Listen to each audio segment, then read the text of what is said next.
பம்பரம் போலாடுறிய எதுக்கு? நித்தம் சாமி வந்து ஏறிடணும் அதுக்காக. தொப்புள தங்காட்டுறிய எதுக்கு? மாமன் பம்பரம் தான் விட்டுடணும் அதுக்காக. சும்மா நாச்சு பார்க்கும் போது சூட்டனைய ஏத்துற, சாராயத்தை கண்ணுல வச்சு ஆளு மேல ஊத்துற. காஞ்ச மாடு கம்புலதான் பாஞ்சது போல் தெம்புலதான் நீயும் மேய பாக்குற. மூட்டை தூக்கும் மாமாய் அழகு மான தூக்கலாமா? மாமன் வீரம் என்ன அதத்தான் நானும் பார்க்கலாமா?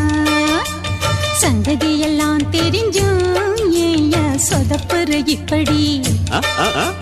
சங்கதியெல்லாம் தெரிஞ்சும் ஏயா சொதப்புற இப்படி? சொர்க்க வாசல் கதவு உனக்கு